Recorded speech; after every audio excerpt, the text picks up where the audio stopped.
권성동 의원의 영장 발부 여부 한번 저희가 관측을 해보고 또 오늘 법사위에서 여러 가지 일들이 많았는데요. 이 소식까지 좀 정리해보는 시간을 먼저 갖도록 하겠습니다. 박균택 민주당 의원, 법사위원이죠. 전화로 연결을 지금 실시간으로 해보겠습니다. 시간이 좀 늦긴 했는데요. 박균택 의원 전화 연결해 보겠습니다. 예, 박균택입니다. 네, 의원님 안녕하십니까? 박정호입니다. 예, 안녕하십니까? 네, 늦은 시간에 전화 연결 감사드립니다. 예, 감사합니다. 네, 자 지금 저희가 이제 서울 구치소 현장을 함께 보면서 우리 의원님과 말씀을 나누게 될 텐데요. 권성동 국민의힘 의원, 통일교 측으로부터 1억 원 수수한 혐의, 정치자금법 위반 혐의로 지금 영장 심사를 받고 결과를 기다리고 있습니다. 일단 의원님께서는 오늘 결과 어떻게 좀 예상하고 계십니까? 아무래도 발부 가능성이 높다고 봐야 할 것 같습니다. 네. 결과를 뭐 안 보고서 확신하듯이 얘기할 수는 없습니다만은 이 정도 되면 발부될 가능성이 매우 높다고 보여지는 게 네. 그 어떤 언론을 통해서 얼핏얼핏 노출되는 근거들 있지 않습니까? 이걸 보면은 저 정도면은 거의 뭐 소명이 됐다고 보여지고 특히나 그 민중기 그 특검이 어떤 또 중앙법원장 출신의 그 최고 유능했던 법률가이기 때문에 그분의 또 판단력을 봐서라도 저는 당연히 뭐 영장이 발부될 걸로 그렇게 짐작을 하고 있습니다. 네, 그 역시 이제 구속 영장 발부 요건 우리가 이제 많이 이제 들어봤지만은 도주 염려가 있느냐, 또 증거인멸의 우려가 있느냐, 범죄의 중대성 이 부분 크게 뭐 세 가지를 보는 것일 텐데요. 어떻습니까? 하나하나 보면 일단 도주 우려는 없다고 봐야 될 것 같기도 하고요. 어떻습니까? 예, 맞습니다. 네. 현직 국회의원 신분에 있는 인물이 1억 원의 정치자금 때문에 도망갈 가능성은 약하다고 봐야 할 것 같습니다. 그렇다고 한다면 증거인멸 우려가 문제될 것이고 그보다 더 먼저는 혐의가 소명됐느냐가 문제가 될 것이고 두 가지 쟁점이 관심거리가 된다고 봐야 할 것 같습니다. 예, 그 범죄 혐의가 소명이 되느냐, 증거인멸 우려가 있느냐 이 부분인데 범죄 소명 이 부분은 조금 전에도 뭐 언론 보도를 통해서 저희가 봤지만은 현금 1억 원이 건네졌다라고 특검은 이제 보고 있는 것인데 이게 뭐 관봉권이었다 이런 얘기도 지금 특검이 하고 있는 거 아니겠습니까? 예. 띠지가 둘러져 있었다 현금에. 예. 자세한 내용도 좀 나오고 있고 그리고 이 통일교 윤영호 전 본부장 이 진술 또 그 부인도 뭐 사진을 찍어놨다 그러고 같이 있던 사람한테 문자 보낸 것도 지금 특검이 확보한 걸로 보이고 이런 부분을 볼 때 의원님께서 뭐 직접 수사도 해 보셨으니까 이런 게 영장 발부에 영향을 많이 줄까요? 어떻습니까? 결국은 이제 윤영호 씨의 진술이 맞느냐, 그걸 부인하는 권성동 의원의 진술이 맞느냐가 문제가 될 것입니다. 네. 그러면 두 사람의 어느 쪽이 진실이고 어느 쪽이 거짓이라고 봐야 할 것인지 이걸 이제 판단해야 할 텐데 모든 정황들이 그 윤 본부장 진술에 합치하게 흘러가고 있지 않습니까? 이제 대표적인 것들이 이 사건이 수사가 되는 상황에서 뭔가가 증거들이 마련된 것이라고 한다면 뭐 특정인을 뭔가 뭐 이유는 모르겠지만 특정인을 모함하기 위해서 뭔가 증거를 만들어간다라고 볼 수가 있을 텐데 이 돈이 전달됐다는 오래전의 시점 이때부터 굳이 뭐 사진을 찍어놓고 3년간 준비했다고 볼 수는 없는 거 아니겠습니까? 예. 그런 문제들. 그다음에 또 뭔가 금품이 전달된 것을 전제로 그 문자를 보냈는데 거기에 대해서 이게 무슨 소리냐고 팔짝 뛰지를 않고 그것을 뭐 반응이 없었다고 한다면 그건 당연히 어떤 윤용호 본부장의 진술이 맞다라고 해석할 수밖에 없을 것 같습니다. 그래요. 그 윤영호 본부장 진술에 신빙성이 더 있는 게 아니냐 이렇게 보고 계신데 증거인멸 우려에 대해서도 지금 보면 뭐 권성동 의원이 이런 특검의 그 수사 내용 이런 거 다 부인하고 있고 또 지금 우리가 알고 있는 바로는 이 권성동 의원 이 보좌진이 다른 전화번호로 전화로 했는데 윤영호 본부장한테 전화한다는 것이 택배 기사한테 전화해서 뭐 통화가 됐다. 이것도 보도가 되지 않았습니까? 예, 맞습니다. 그런 차명폰 그러니까 이제 얘기. 예. 부인을 했다고 해서 반드시 증거 인멸의 우려가 있는 것은 아닐 겁니다. 진짜 억울해서 그런 경우도 있을 테니까요. 네. 그렇지만 이 사건은 어떤 그 부인의 어떤 정도를 넘어서 뭔가 아까 말씀하신 것처럼 네. 전화가 뭐 잘못 걸려서 들통나긴 했습니다마는 그러니까요. 수사 관련자에게 전화를 해가지고 네. 수사 진행 상황을 물어보는 이런 언동을 보였다고 한다면 이것은 결국은 증거 인멸의 시도를 위한 것으로 네. 볼 수밖에 없는 것이고 또 당장은 윤영호 본부장이 권성동 그 의원을 어떤 공격하는 입장에 진술을 하고 있지만은 또 사람 관계라는 것이 언제 어떤 네. 특정한 권력이나 금품이나 또 인간적인 동정심에 의해서 또 매수될 가능성을 무시를 못하는 것이기 때문에 네. 이런 경우는 증거 인멸의 우려가 있다라고 판단할 수밖에는 없을 것 같습니다. 아, 증거인멸 우려 판단을 할 수밖에 없을 것이다. 자, 오늘 보니까 4시간 반 정도 이제 구속 심사를 진행을 했다라고 지금 저희가 이제 보고 있는데요. 4시간 반 심사. 이건 좀 길게 진행된 건가요? 아니면 보통보다 좀 짧았던 건가요? 어떻게 보십니까? 아주 그 일반인들의 평범한 사건에서는 뭐 10분 만에 끝나는 경우도 있고 30분 만에 끝나는 경우도 있고 네. 그렇습니다만은 정치인들의 금품 수수 사건은 조금 길게 가는 경향이 있습니다. 네. 그것에 비하면 4시간 반 정도 이 시간은 통상의 어떤 그 주요 정치인의 네. 그 금품 수수 혐의 사건에 비했을 때 조금은 좀 길지는 않은 편이라고 길지 봐야 할 않다. 것 같습니다. 그렇군요. 그러니까 130페이지에 이르는 PPT를 준비를 했다고 하는데 네. 4시간 반밖에 안 걸렸다는 것은 쟁점을 특검 쪽에서 명백하게 제시를 했고 네. 또 그 피의자 쪽에서는 그것을 부인을 하긴 했지만은 부인을 하기 위한 여러 가지 어떤 논박할 자료들이 많지가 않았기 때문에 네. 단순 부인에 그쳤을 뿐 하나하나를 꼬치꼬치 물고 따지면서 반박할 수 있는 자료가 적었기 때문에 빨리 끝났다라고 해석할 수가 있는 대목이라서 예. 부인하는 것 외에 특별한 증거는 없었던 사안이 아닐까. 예, 반증은 없었던 사안이 아닐까 그렇게 짐작이 됩니다. 그렇게도 시간을 통해서도 그렇게 볼 수가 있겠네요.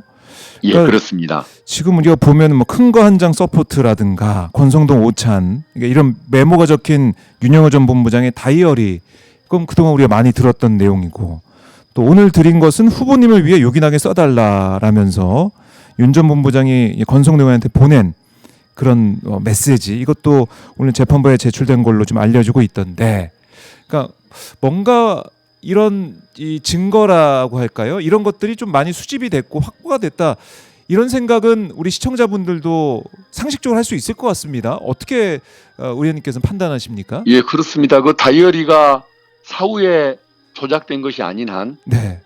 이제 써진 그 필체라든가 뭐 흔적을 보면은 그게 갑자기 급조된 것인지 원래 그 시기에 3년 그 반전에 써놨던 것인지가 그 티가 나지 않겠습니까? 예. 근데 자연스럽게 그 글을 써놨다는 것은 본인이 언제 3년 반 후에 특검을 통해서 제보할 생각을 하고 억지 그 다이어리를 작성해 놓을 이유가 없는 것 아니겠습니까? 네. 그리고 특히나 문자를 보냈던 것, 이 부분은 당연히 그 권성동 의원도 받아봤던 내용일 텐데 여기에 대해서 너 지금 무슨 소리 하고 있느냐? 네.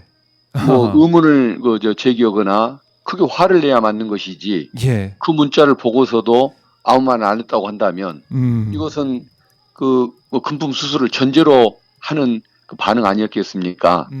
오늘 그 영장 심사 과정에서 넥타이가 들어 있었다고 하는데 쇼핑백에 넥타이를 뭐 큰일에 써달라고 하지는 않았을 거 아닙니까? 그러게 말입니다. 예. 그래서 저는 이 정도면은 뭐 충분히 소명이 되는 경우라고 봐야 할 것 같습니다. 그리고 이제 또 한 가지 참고할 것이, 우리는 이게 구속 기준에는 해당하는 것이냐. 네.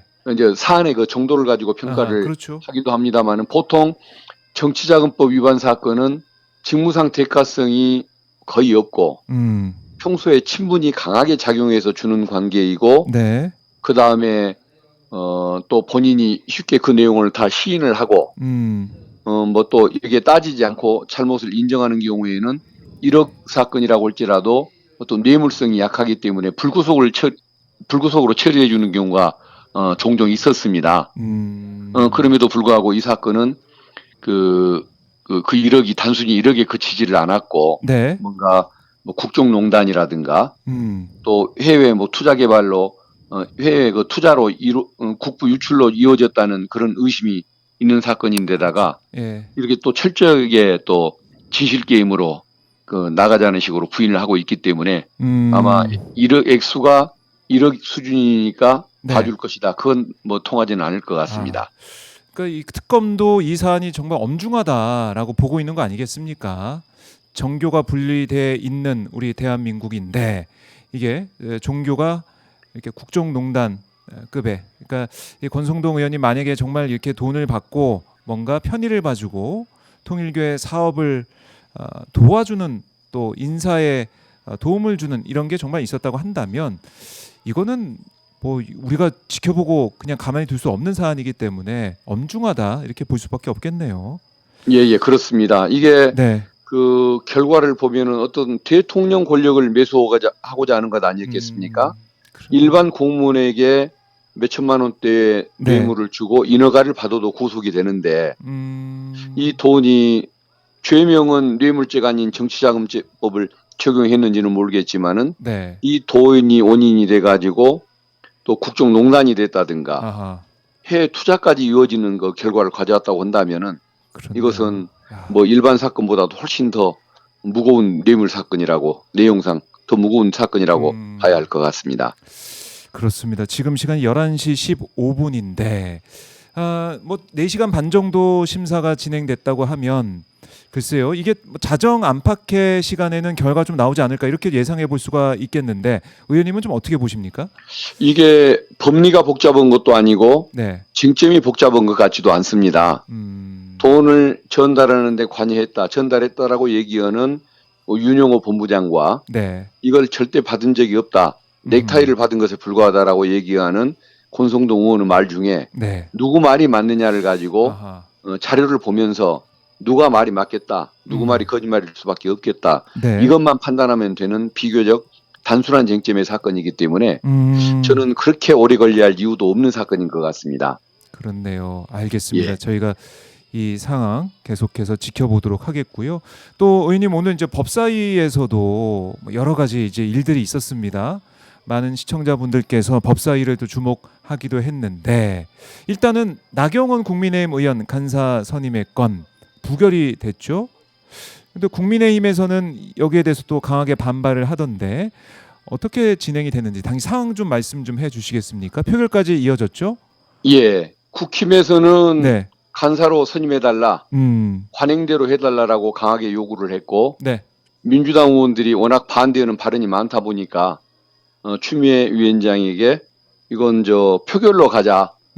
국힘이 스스로 그 나경원 의원 간사건을 처리하지 않는 한 그 무기명 투표로 가자라고 주장을 했고 결국은 국힘 의원들이 표결로 가면은 질 것이 뻔하다고 봤기 때문에 모두 퇴장한 상태에서 무기명 투표를 진행해서 10명이 모두 부결표를 던지는 바람에 기각되는 결과로 이어졌습니다. 근데 국민의힘에서는 강하게 반발하고 있는 이유가 뭐냐면 간사 선임 같은 경우는 그냥 관례대로 여당에서도 야당에서 이렇게 사실상 뭐 지명해서 하는 게 관례인데 왜 이걸 그렇게 하지 않느냐? 이거 민주당이 의회 독재하고 있는 거 아니냐? 뭐 이런 주장을 계속 펼치고 있는 것 같아요. 의원님은 어떻게 들으셨습니까? 물론 그 오랜 관행이 있었다고 한다면 그걸 존중해 주는 것은 맞긴 맞을 겁니다. 그런데 웬만해야 할 거 아닙니까? 상대방이 받아들일 수 있고 그 받아들이는 태도를 국민들이 용납할 수준은 돼야 할 것입니다. 그런데 상대 당 의원들이 도저히 이것을 뭐 민주당은 물론 조국 혁신당의 박은정 의원 그리고 또 무소속의 최혁진 의원까지 어느 누구도 이걸 받아들일 수 없다라고 강하게 거부를 하고 있고 또 그 거부가 단순히 개인 감정이 아니고 객관적인 사유가 있고 또 뒤에 국민과 당원들이 바라보고 있지 않습니까?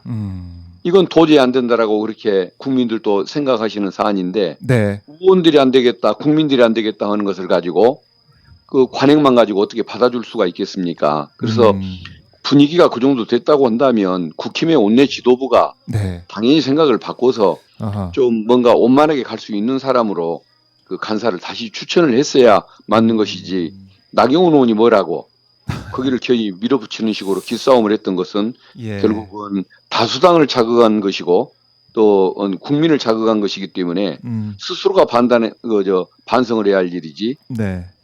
민주당을 원망할 일은 아닌 것 같습니다. 이번에 제가 이제 그 법사위에서 그 발언을 좀 했습니다. 반대 발언을. 뭐라고 반대 하셨습니까? 발언을 했으면서 그 예. 이유를 정리를 해간 것을 쭉 읽어줬는데 제가 보니까 11가지가 있습니다. 안 되는 그 문제가 있는 그 행적들이 11가지.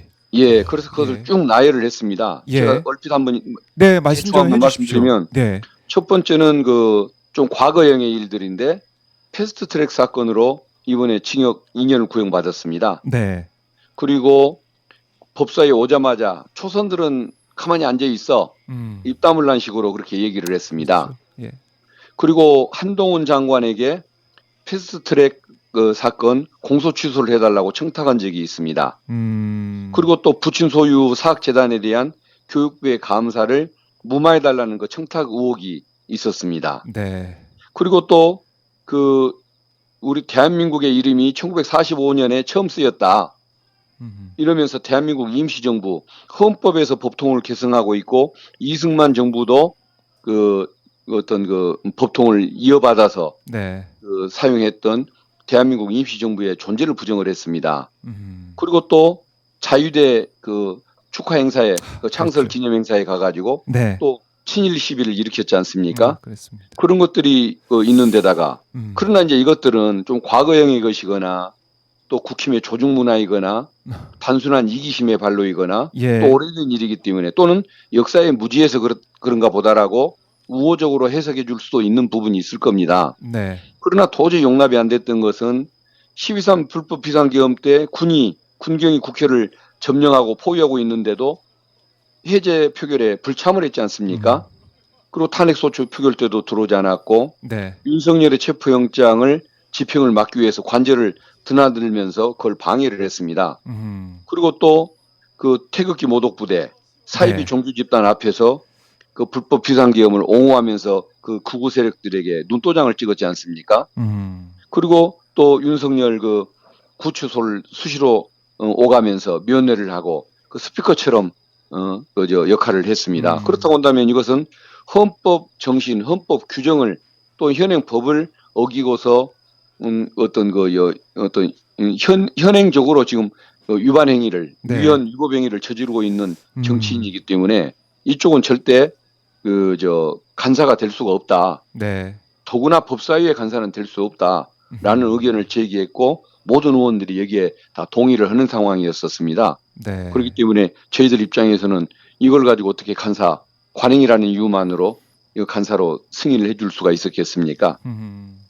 말씀을 쭉 들어보니까 저희가 잊고 있었던 그런 부분들까지 좀 떠오르게 되는데 이 법사위 간사로는 전혀 맞지 않는 그런 사람이 나경원 의원이다. 이렇게 많은 분들께서 판단을 하실 것 같습니다. 예, 그렇습니다. 예, 특히 이번 이제 패스트트랙 이 국회 이제 충돌 사건 관련해서 이제 징역 2년이 구형이 됐던데 의원님께서는 좀 어떻게 보셨습니까? 징역 2년 구형 이게 좀 뭐 세게 구형이 된 겁니까? 아니면은 좀 약하게 된 겁니까? 그 죄명이라든가 네. 이런 내용들을 봤을 때는 좀 더 세게 구형이 돼도 되는 거 아닌가라는 생각도 들기는 합니다만은 그래도 이제 국회 선진화법을 이렇게 어겨서 이런 문제를 일으킨 것은 네. 좀 더 높은 구형이 나올 수도 있다는 생각이 드는데 아, 이제 그럼에도 불구하고 이 사건이 그 여야가 함께 또 기소가 돼 있는 측면이라든가 또 이런 걸로 기소된 전례가 과거에는 많지 않았기 때문에 그랬죠. 이때만 해도 이 정도까지 이를 거라는 그 경각심을 갖지 못했던 측면 이런 것을 조금 더 약간 그 좀 유리한 요소로 판단한다고 했었을 때 네. 징역 2년 구형 정도면은 적절치 않을까. 조금 더 셌으면 좋겠지만은 이해는 가는 구형이다. 이렇게 생각을 합니다. 예, 뭐 이건 검찰의 구형이고 이제 재판부가 어떤 판단을 할지 사법부의 판단을 좀 받아봐야 될 터인데 이게 국회 선진화법이기 때문에 벌금 500만 원 이상만 나와도 의원직 상실에다가 피선거권 박탈 이런 것들이 좀 그러니까 처벌 규정이 또 세지 않습니까? 예, 그렇습니다. 그래서 나경원 의원이 한동훈 전 이 대표 당시 이제 대표 경선 과정에서 나만 빼달라고 진짜 그랬던 게 아닌가 이런 생각도 예. 들고 그래서 좀 두려워하지 않았을까. 판사 출신인 나경원 의원도 두려운 그 재판이지 않았을까 이런 생각도 들고요. 세게 나와서 의원직 상실 또 피선거권 박탈 이렇게 될까봐 그걸 좀 막아달라라는 얘기를 하고 싶었다 이런 생각도 좀 들더라고요. 이번에 예. 나온 거 결국은 보니까. 이제 그 담당 그 재판장이 운명을 결정하는 상황이 돼버린 것 같습니다. 네, 나경원 의원의 운명. 근데 이게 또 1심이기 때문에 1심 재판이 지금 다음 달 11월 20일에 선고가 있는데 이 사건이 2019년 4월에 있었단 말입니다. 예, 그렇습니다. 그 생각을 해보면 이때 패스트트랙 이 충돌 사건이 있을 때 2019년에 태어난 아이가 내년에는 초등학교를 가는 거예요. 예, 그렇군요. 세월이 이렇게 흘러버렸습니다. 예, 예. 근데 고작 1심입니다. 그럼 앞으로 2심, 3심 가면은 와 이거 십몇 년 걸리는 게 아니냐. 예. 그때 19년에 태어난 아이가 뭐 대학교 가고 뭐 결혼하고 이럴 때 나오는 게 아니냐. 그런 우스갯소리가 나올 정도로 걱정이 되는데 이거 판단이 빨리 나올까요? 어떻습니까? 그게 이제 판단이 되고 또 여기에 대해서 그 피고인 쪽이나 또 그 검사 쪽에서 항소가 되게 된다면은 네. 또 2심 내지는 3심을 거치는 과정에서 그렇죠. 또 한없이 또 늘어질 가능성을 예. 배제를 하기는 또 어려울 것 같기도 합니다. 조금 더 지켜봐야 할 것 같습니다. 그러니까요. 우리 국민들께서는 너무나 답답해 하시고 답답한 마음으로 사법부를 바라보고 있는데 이런 거고.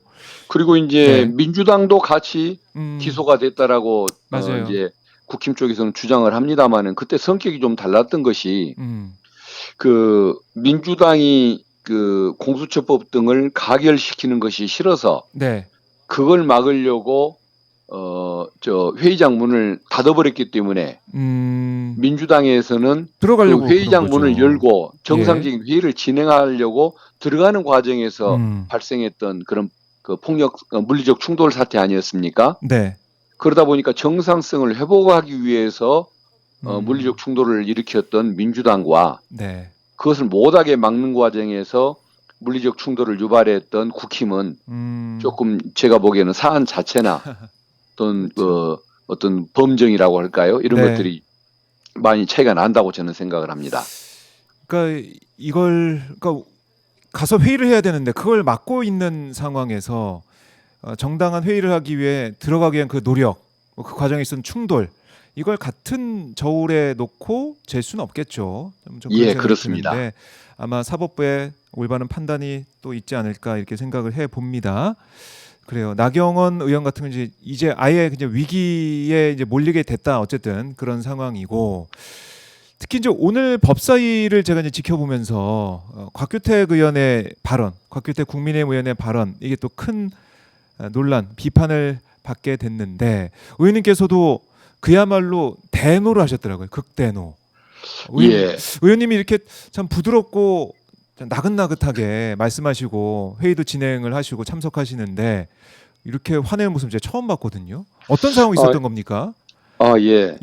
이게 이제 박지원 의원께서 나경원 의원에게 조언하는 그 질문을 하셨습니다. 그 이제 의사진행 발언이었었는데 질문하면서 네. 꼭 이 자리를 그렇게 욕먹으면서 하려고 하는 이유가 무엇이냐? 스스로 그만둘 수는 없는 것이냐? 이런 취지의 말씀을 했습니다. 네. 그런데 이제 말씀 도중에 그 남편이 법원장이라고 하는데 이해 충돌 문제가 없느냐? 이런 취지의 질문을 했습니다. 네. 애초에 이것을 그 전에 우리 서영교 의원께서 질문을 하셨는데 남편이 법원장이면은 나중에 10월달에 우리가 국감을 할 거 아닙니까? 그렇죠. 국정감사 나가면은 국정감사 증인으로 나오게 될 겁니다. 그 법원장이. 네. 그렇다고 한다면은 그 이해 충돌 문제가 반드시 생기는 거죠. 그래서 이해 충돌 문제가 있으니까 법사위에 적절치 않은 면도 있다. 이런 취지의 말씀을 이제 하시는 겁니다. 네. 그랬더니 곽규택 의원이 갑자기 끼어들어가지고 우리 박 의원님은 사모님이 뭐 하세요? 이런 질문을 하는 겁니다. 그래서 박지원 의원님이 얼마나 좀 당황스러우셨겠습니까? 상관 없는 질문에. 그래서 사모님과 이제 돌아가셨다고 얘기를 하니까 그러면은 본인이 바로 네. 알고서 질문했는지 모르고서 질문했는지가 저는 지금도 궁금한데 예. 어쨌든 알고서 질문했다고 한다면 이것은 정말 반인륜이라고 그럴까요? 있을 수가 없는 표륜적 질문인 것이고 네. 만약에 진짜 깜빡 놓치고서 이런 질문을 했다고 한다면 바로 그 순간에 죄송하다고 제가 어떤 이 사안과 상관도 없는 질문을 해가지고 곤란하게 상처 드린 거 죄송하다고 이렇게 나와야 할 거 아닙니까? 바로 뭐 그렇게 얘기를 했어야 되는데 돌아가셨다고 하니까 그렇죠라고 막 얘기를 하면서 그게 그냥 뭐 잘된 상황이나 되는 것처럼 그렇게 얘기하면서 그래서 이제 이런 질문을 하면 안 되는 것이라는 식으로 이렇게 추궁하는 질문을 한 겁니다. 그러다 보니까 이제 많은 의원들이 격노할 수밖에 없었죠. 근데 저는 처음에 이제 좀 참았던 것이 너무 무례하다는 얘기만 지적을 하고 좀 참았는데 네. 계속 그냥 오히려 더 큰 소리를 치는 모습 때문에 제가 좀 화가 나서 인간이 먼저 되라라고 그냥 화를 좀 내고 소리를 좀 질렀습니다. 그래서 제가 여당 의원이 된 뒤에는 이제 절대 화를 안 내야겠다고 지금 마음을 먹고 있었는데 또 오늘 결국은 또 화를 내고 말았습니다. 그러니까 저도 이 영상을 통해서 보면서 아니 돌아가셨다고 하는데 거기다 그렇죠 그런 말씀하시면 안 되는 거예요 이렇게 얘기하니까 곽규택 의원이 예.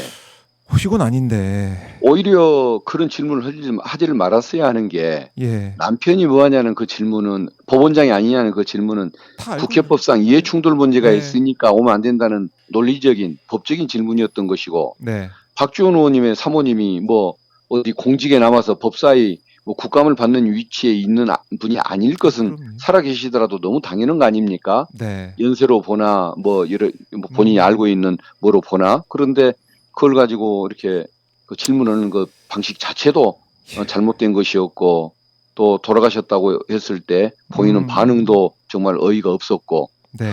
정말 좀 참 이건 참 마음으로 참 도저히 묵과할 수가 없는 그런 사안이었었습니다. 네.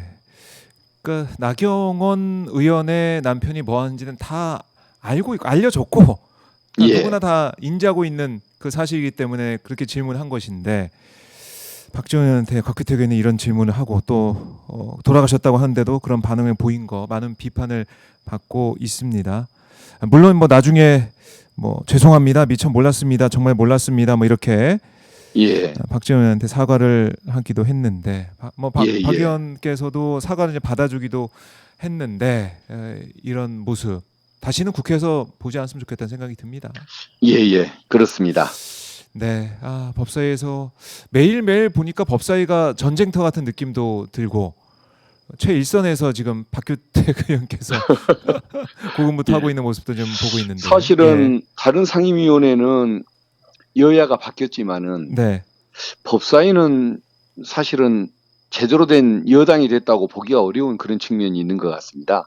어쨌든 국힘 의원들이 저렇게 수구적인 태도를 보이고 지금 윤석열이 뭐가 내란이냐 재판도 확정도 안 됐는데 왜 내란이라는 단어를 함부로 쓰느냐라고 저렇게 뻔뻔하게 따지는 이런 태도들도 그렇고 또 대법원장도 감사원장도 그대로 남아있는 지금 이런 상황이다 보니까 이게 어떻게 생각해 보면은 우리 법사위의 경우는 아직도 그 제대로 된 지금 여당이 아니다. 아직도 더 다투고 또 좀 뭔가를 바꾸기 위해서 노력해야 할 부분이 투쟁해야 할 부분이 많다 이런 생각을 하게 됩니다. 네. 그리고 지금 사법개혁 얘기도 계속해서 나오고 있는데요. 다음 주 정도에 민주당의 사법개혁안이 나온다 이런 얘기도 들립니다. 근데 법원 쪽에서는 지난주에 전국 법원장 회의도 있었고 하면서 이거 급격한 뭐 변화는 안 된다. 그러니까 함께 논의해 가면서 해야 된다. 사법개혁 방안을 그렇게 의견을 모은 걸로 알려졌습니다. 어떻게 보십니까, 의원님은? 참 그 태도를 수긍하기가 어려운 겁니다. 왜 대법원장이 저런 희대의 판결 이틀 만에 기록도 아무도 있지도 않고 사건 기록 복사물조차 나눠주지도 대법관들에게 않고 이틀 만에 어느 대법원장 보좌하는 재판연구원의 보고서 하나 믿고 저런 판결을 내렸을 때 왜 대법원이 사법에 대한 신뢰를 떨어뜨리느냐라고 따지지도 않던 법원장들 그리고 또 지규현이라는 사람이 그 70년 만에 네. 아주 희귀하게 그 뭐 시간을 계산으로 구속 일자를 계산을 해서 윤석열을 풀어주는 그런 코미디극을 벌일 때 네. 아무 말도 안 듣는 법원장들이 법원에 대한 입법을 통한 그 개혁을 한다고 하니까 이제야 나서는 것입니까?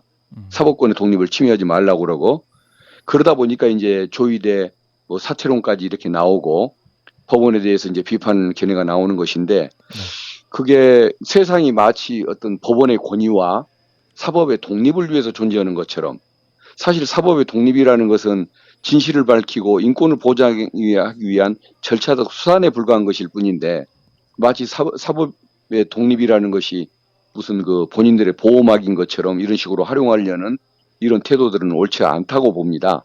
그래서 법원의 의견들은 그 어떤 그 충분히 그동안에 들어왔고 어떤 입장인지를 알기 때문에 네. 그걸 반영해 가면서 일을 처리하면 되는 것이지 이제 와서 협의체를 구성하고 그러다 보면은 법원의 동의를 받아서 일을 한다는 것은 5년, 10년이 가도 불가능할 겁니다. 그렇겠네요. 지경 같은 사람을 제대로 그냥 국민들한테 내버려 두고 바라보고 있어라. 우리도 아무것도 안 할 것이니까 그게 바로 사법의 독립이다. 이게 정의라고 얘기하는 분들하고 어떻게 5년, 10년을 기다려가면서 일을 하겠습니까? 네. 그래서 법원의 입장은 충분히 알고 들은 바가 있기 때문에 그걸 토대로 개혁을 해나가는 수밖에 없을 것 같습니다. 이번에 이 검찰 개혁 이것도 지금 흔들림없이 추진되고 있지만 사법 개혁도 필요할 수 없다라고 많은 국민들께서 외치고 계시고요. 이번에 보니까 대법관 1인당 75평 사무실을 줘야 된다라는 얘기도 하더라고요. 이 법원 행정처 쪽에서. 예. 그래서 이거 지금 대법관 수를 현행 14명에서 뭐 30명, 뭐 26명 얘기 나오지만 어떤 30명을 늘리면 1조 4,695억 원이 든다. 그래서 무슨 내용인지 봤더니 이 땅값이 가장 비싼 서울 서초구의 대법원 건물을 통째로 새로 짓는 비용을 써놨더라고요. 예. 땅값이 뭐 1조 원 정도 되는 것 같은데 보니까 이게 말이 됩니까? 예.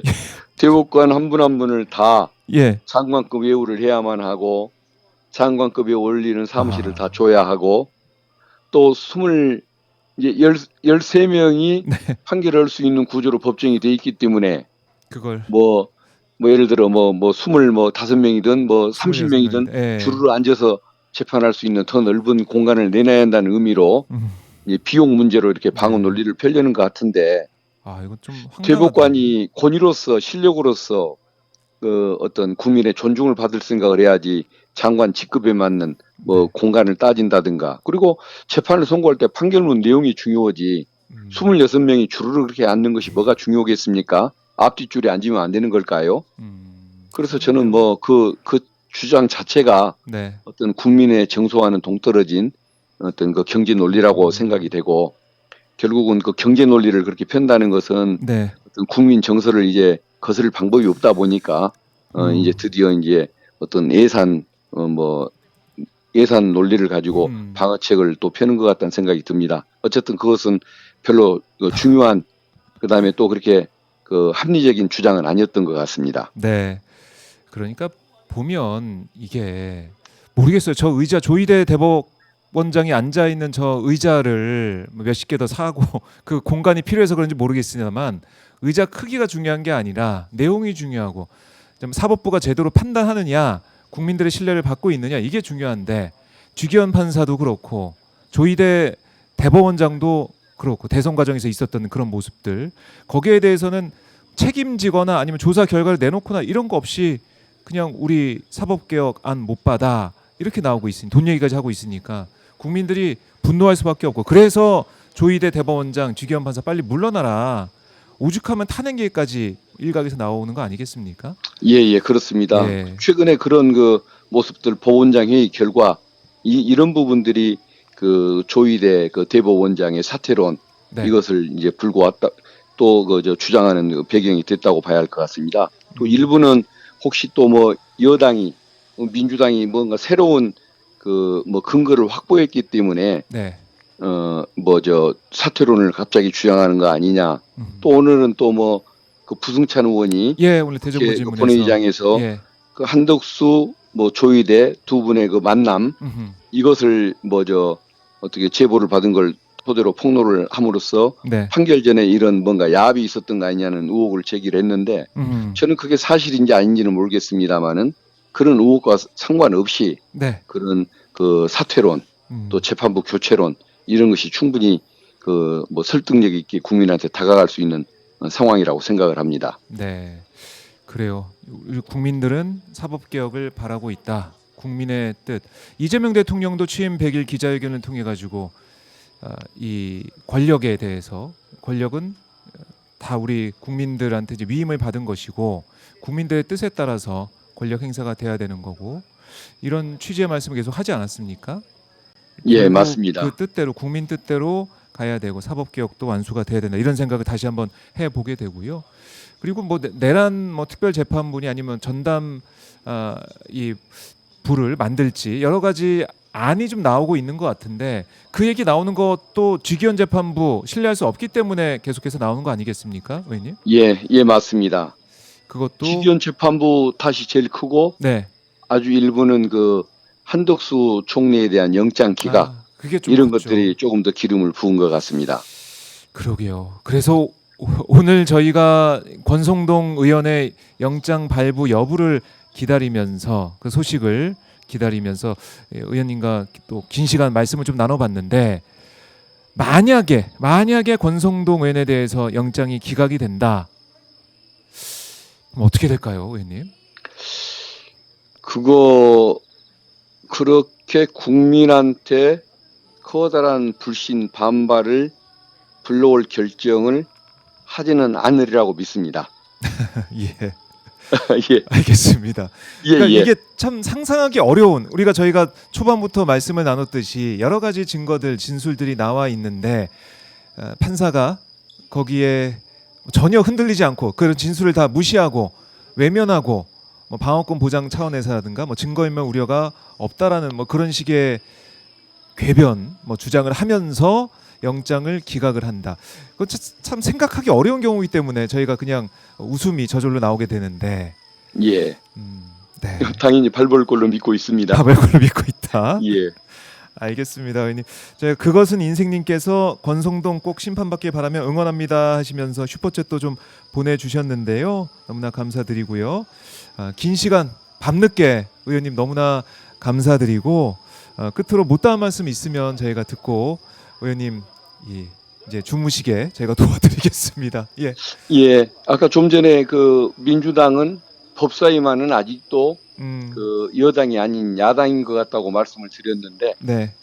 어쨌든 그 상황이 그만큼 완벽하게 아직도 그렇게 정상화가 안 된 외부 환경 탓인 것 같습니다. 네. 어쨌든 좀 그 검찰 개혁, 사법 개혁, 또 인적 청산 이런 것들이 잘 이루어져서 하루빨리 그 국민들 그 뜻에 맞는 그 사법 환경들, 뭐 수사 환경들이 주어질 수 있도록 최대한 노력하겠습니다. 네. 알겠습니다. 의원님 오늘 말씀 정말 감사하게 잘 들었고요. 다음에 또 저희 모셔서 말씀을 듣겠습니다. 감사합니다. 예, 감사합니다. 네. 지금까지 박균택 민주당 의원과 말씀을 나눠봤습니다. 박균택 화이팅! 이런 댓글도 올라오고 있네요. 많은 분들께서 또 응원을 해주고 계십니다.